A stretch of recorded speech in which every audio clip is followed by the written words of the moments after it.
Yung mga .NET na, ano, na format string, marami. Pagdating sa number, ayun, letter N, ibig sabihin ng letter N is, I think, two decimal places. Two decimal places and then may comma. Tingnan mo, 4, 5, 7, 12. Yun, may comma. Lagyan natin ng decimal place. Ayun. So yung N, more of currency format, automatic. And may rounding lang na mangyayari para sa'yo. Check nga natin yung ano, yung gawin natin 5 to. Wow. Okay, may CD na ano siya, rounding. Pero yung ibang rounding hindi yan ginagaganyan So be aware. Pagdating sa to string, yung N na dotted format string, nag-round ng CD.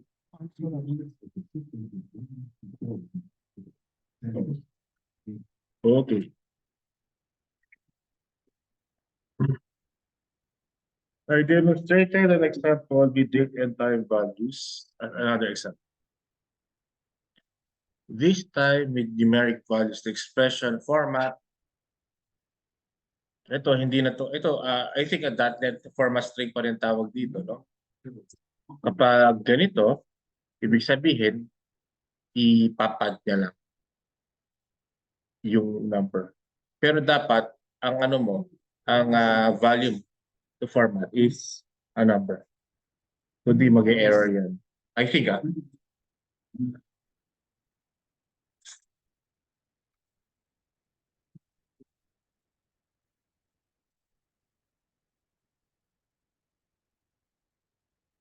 the same thing can be achieved with the format string D10, meaning decimal values with 10 digits. With the expression form, uy, very good. Very nice. Try nga natin sa C#. Kung ano siya, kung .NET string siya. .NET. What? Hindi ko magana pa yung web app. Hindi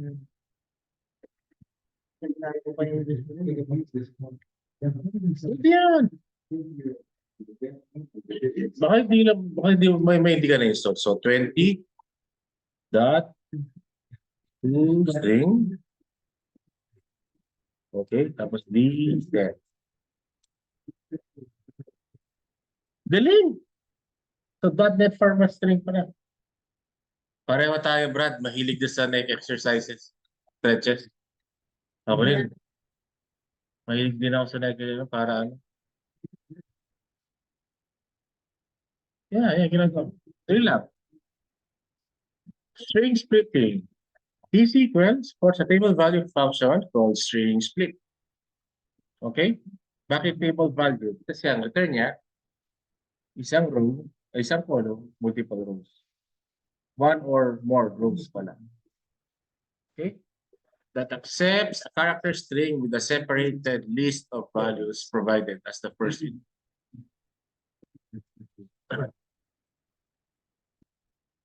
Okay? Accepts a character string with a separate list of values provided as the first input, and a character string with the separator as the second input.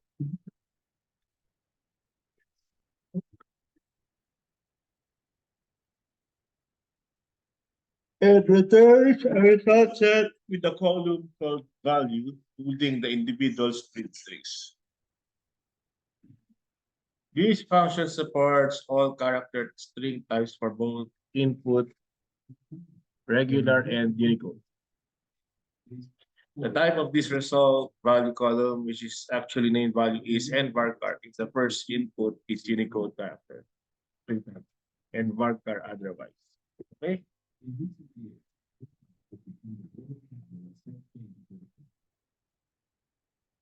Okay. Ano ang value nito? Ay, ano nito? Ano ang data type nito? What is the data type? Yan. Kung binasa mo yun, anong data type niya? Ha? Data type in sa string split, dalawa lang ang data type. Either varchar or nvarchar.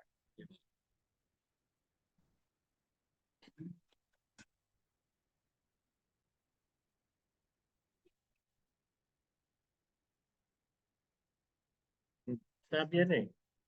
The type of result file column is actually value is nvarchar if the first input is of a Unicode. Okay. O, so pa Unicode character. Eh, varchar eh. Hindi naman siya ano eh. Okay? O, try natin. Testing natin. La, la, la, la.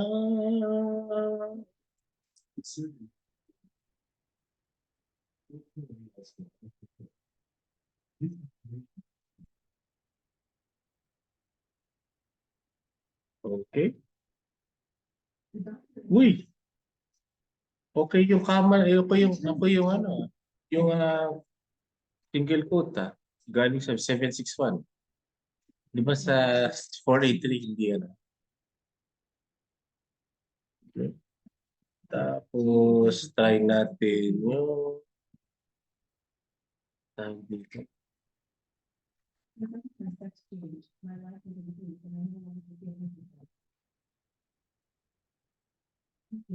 How to identify how T-SQL how to identify bar.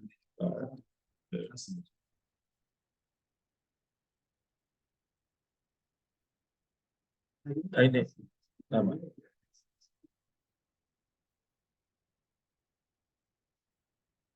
Whatever answer, whatever question mo yun. Yeah, a lot. So, sometimes.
At least doctor siya ng MD. May iba. How can I tell? Is it impossible to find that? Distinguish them. How to distinguish? Yeah, it's a better word. Distinguish,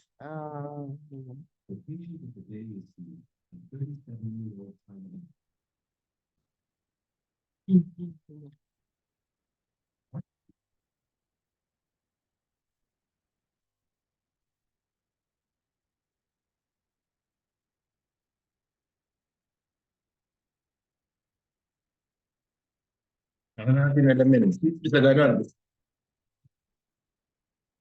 Suppose that order IDs is a parameter provided to a stored procedure function, and that the routine is supposed to split those IDs and join the result with the sales order table to return information about the input orders. You achieve this with the following query using a local variable here for simplicity.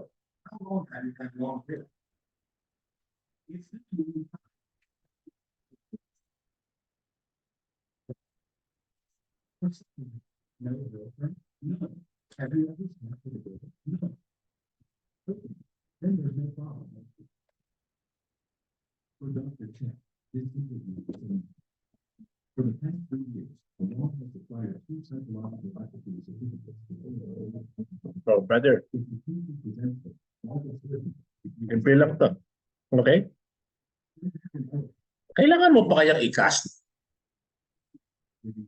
Kailangan mo pa kayang i-cast? Tingin mo. You still need to cast it. Kailangan na. Oh, you don't. You don't. Wait. Infect mo. At least ano pa sana? At least doctor pa. Ay, You don't need to cast. pero ganun lang bukod. Wala na. Lagyan natin ng letra. Magkaka-error yan. Yeah. Yung Lagyan na po ng number. magka-error. Number mo. Wala? Wala na siya. Okay. Meron. Meron ba? Topical.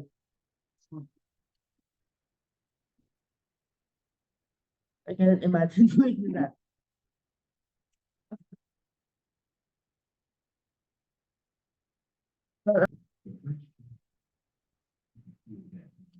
Okay. So, case expression. Bro, I always use this. I like this. This equal supports an expression case called case and a number of related functions that you can use to apply conditional logic to determine the return value. Many people incorrectly refer to case as a statement. A statement performs some kind of an action or controls the flow of the code. And that's not what case does. Case returns a value and hence is an expression. The case expression has two forms, the simple form and the search form.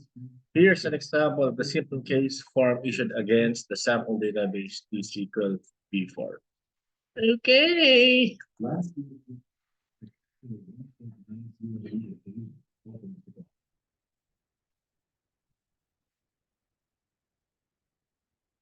Okay, and then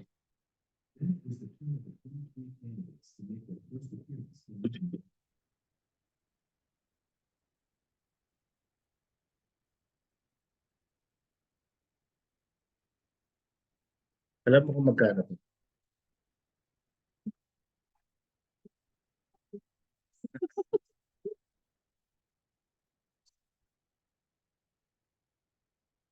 Okay, brother, ano na yan?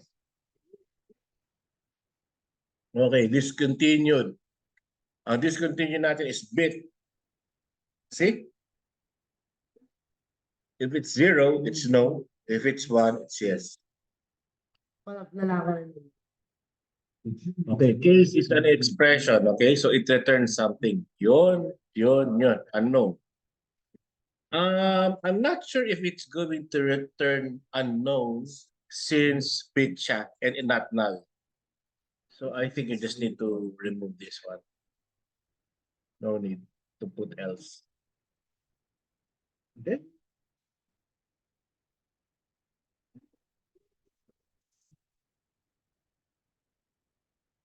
The simple form compares an input expression In this case, the attribute is continued. In this case, the attribute is continued to multiple possible scalar when expression in this when expressions in this case 0 and 1 and returns the result expression in this case no and yes associated with the first match. There's no match and an else clause is specified, which we don't need because the continued is not nullable. The else expression in this case is unknown, is returned. If there's no else clause, the default is else null. Oi, brother! Oh, if there's no else clause, the default is null. Okay, okay. Let's test it. Let's remove this. Let's remove this. Very good. Okay. Here's an abbreviated form of the output of this query.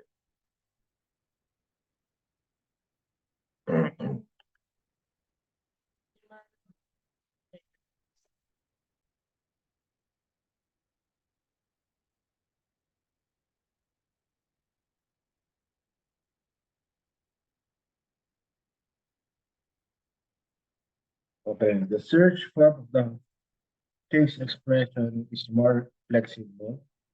Instead of comparing an input expression to a multiple possible expression, it uses predicates in the when clause. Yeah, this one. Okay, so it's more flexible. Okay, and the first predicate that evaluates a true determines which when expression is returned. Parang ano, parang which expression pa, bakit may when? If none is true, the case expression returns the else expression. Hindi niya sinabi, no? But if there is no else, will it return null?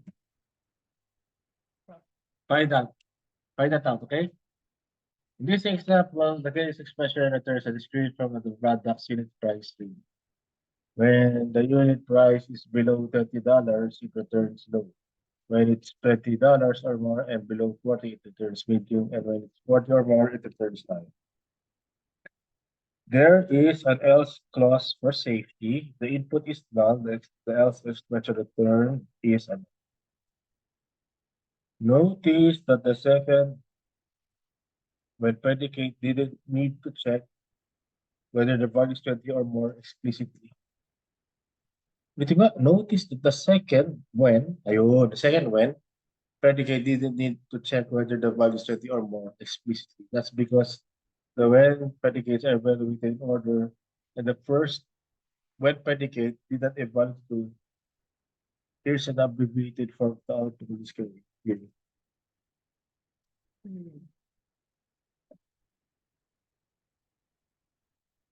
Okay. Query. T-SQL supports a number of functions that can be considered as abbreviates of the cases. Those are the standard for a list and null if. Wow, I don't use this. Hindi ko lang maano.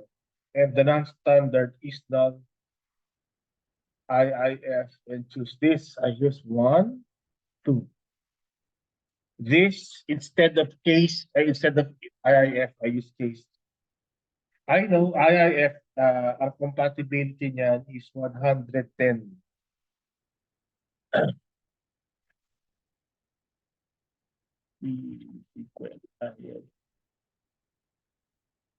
So not all compatibility is using it. Hindi hindi mention eh. Sabihin, first WMP record triple double. Yung S2 triple double.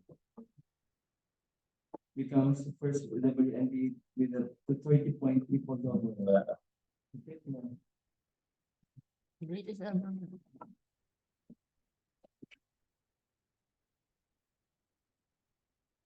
best sa 3 points, best sa rebounds, best sa triple double. Yun ang balance points natin.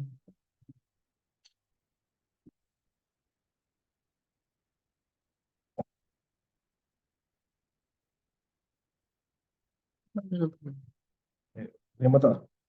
What? What?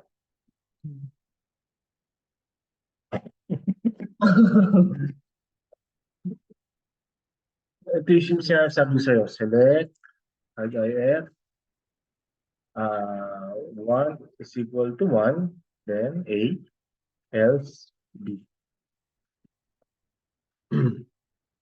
So ano to? A, no? Okay? Tapos ay natin compatibility. Babaan natin. Tingnan mo to. Bababa ko, ah. Hmm, alam ko, banda sa medyo. Yun. 160. Gawin natin 110. Hindi, 100.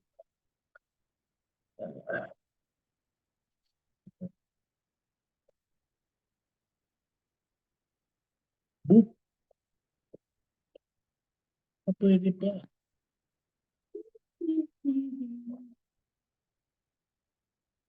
Okay. Invite na lang ako sa ano. 2022. Alam ko mayroon yan eh. 1999? Alam ko meron siyang ano eh. Di ba sir ba mo? Yung 2022. Hindi, magkano yan? Hindi lang. Baka may 1998 mo.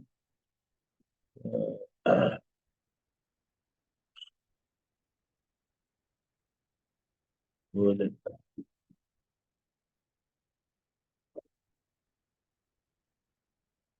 Golf PP. Alam ko, alam ko eh, nasa opisina kaya hindi ko na ginagamit ng IIS. Ayaw. I-start natin. Maybe it's just too good.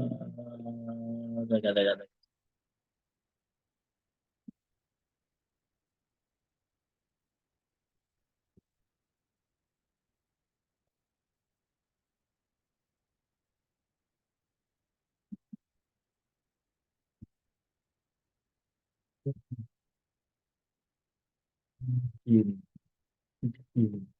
Alam ko hindi yan yun eh. I know.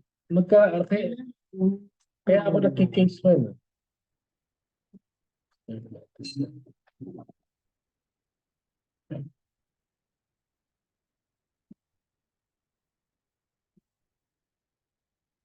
Brother, huwag ka nag-restart ng engine ah.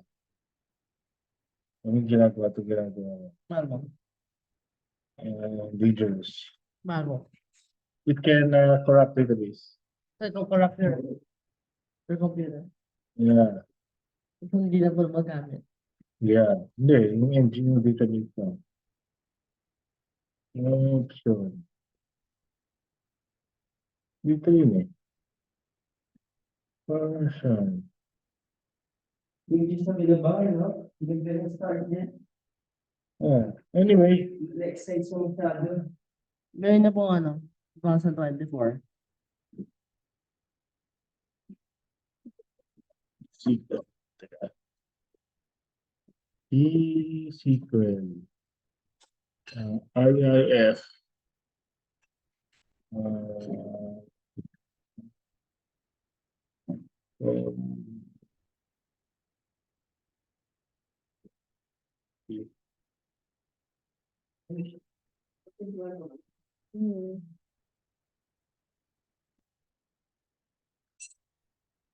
you know, I expected the query to fail because or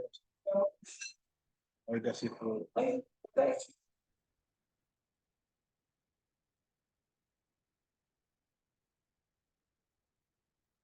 Dapat dapat hindi dapat Ako pa na po. Kaya ko kasalanan ko sa Microsoft. sa 2012 yun. Pero Yung engine natin kasi 2022. kayo kasi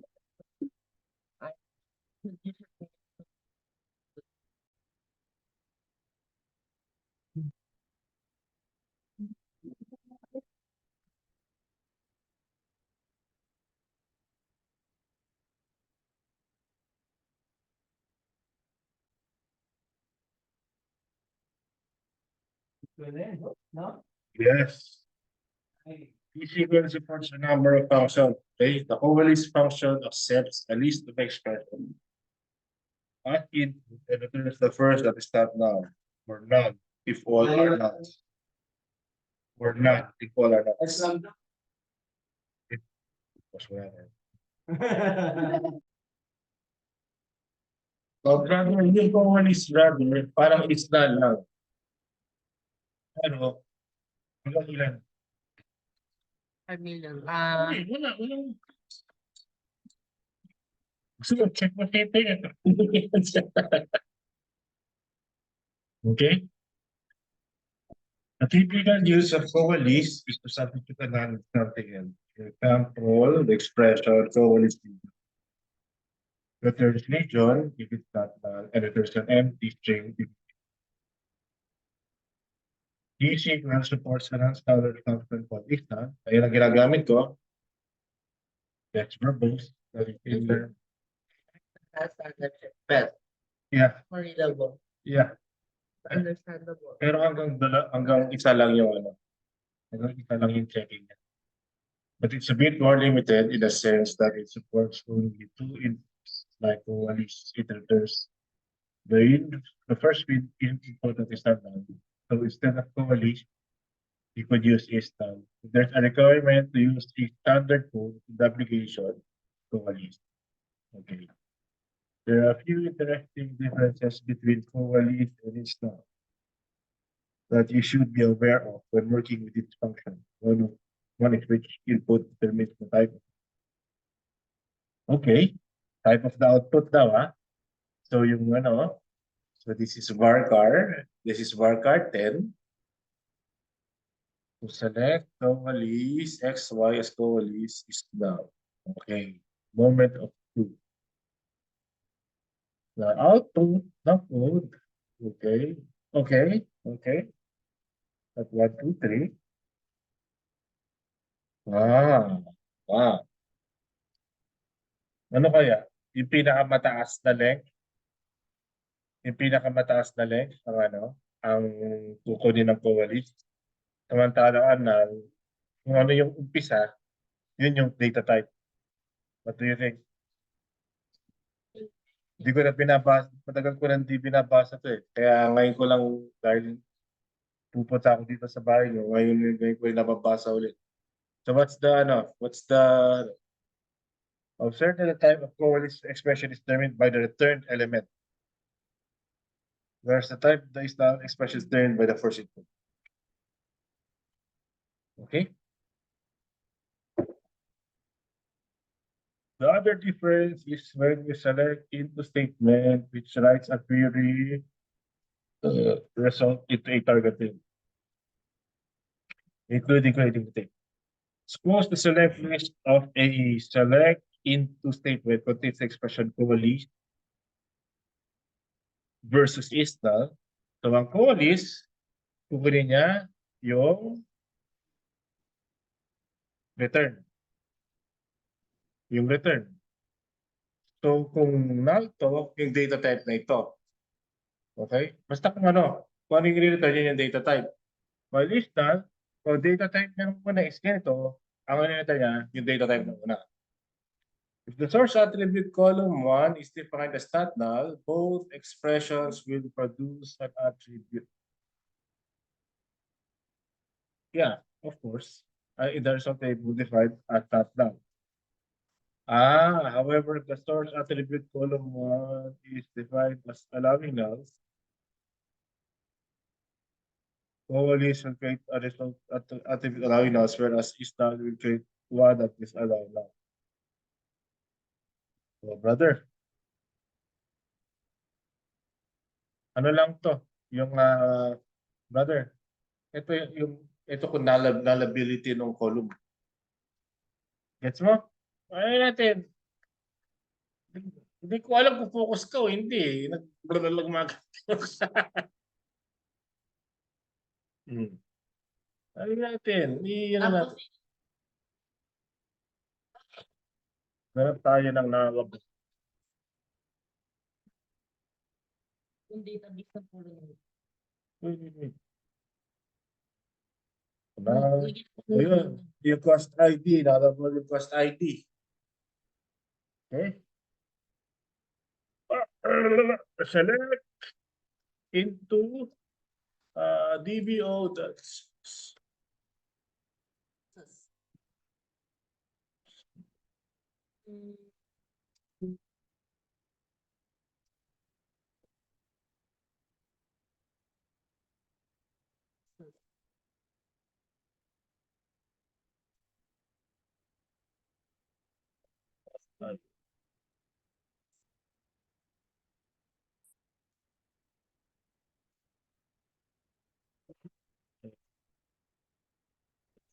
that.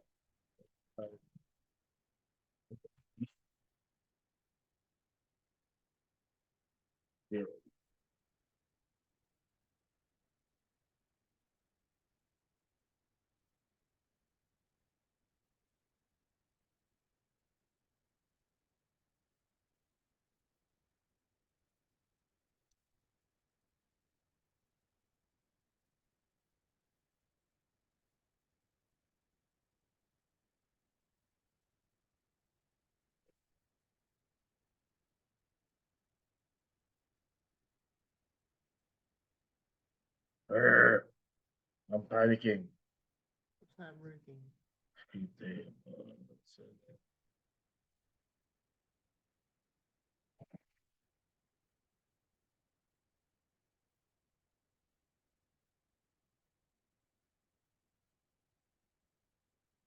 Oh.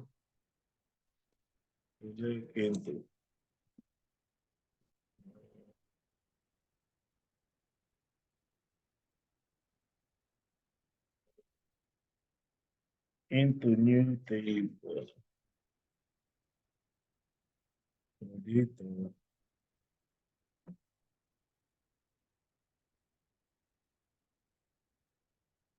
Tapos, bigyan natin ang pangalan.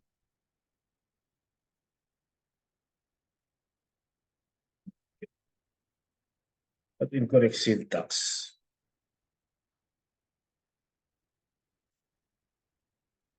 Select. Dapat nasa ilalim ng select. Nasa ilalim. Dito. Yay!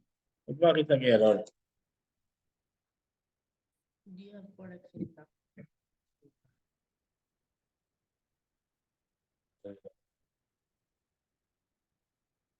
Okay. Yes. Same. Okay. Okay.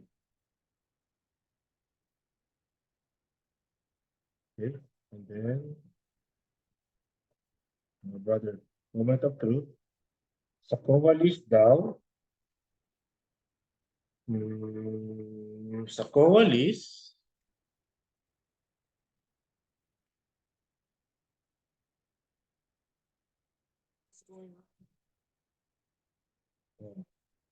suppose select this, select ito statement contains expression COA list versus is null. If the source attribute column 1 is defined as not null, both expressions will produce an attribute not null. However, if the source attribute column is nullable, COA list will create a result allowing nulls, whereas is null will create one that disallow nulls. Okay. Okay. Cost ID. COA list.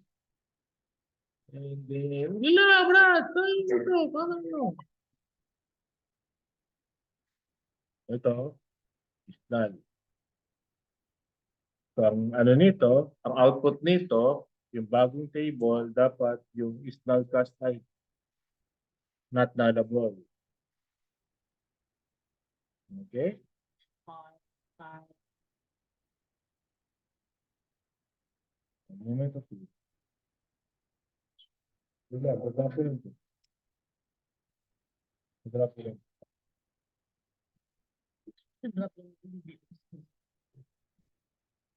Moment of truth. So, ang COA list dapat nullable. Nullable. Okay.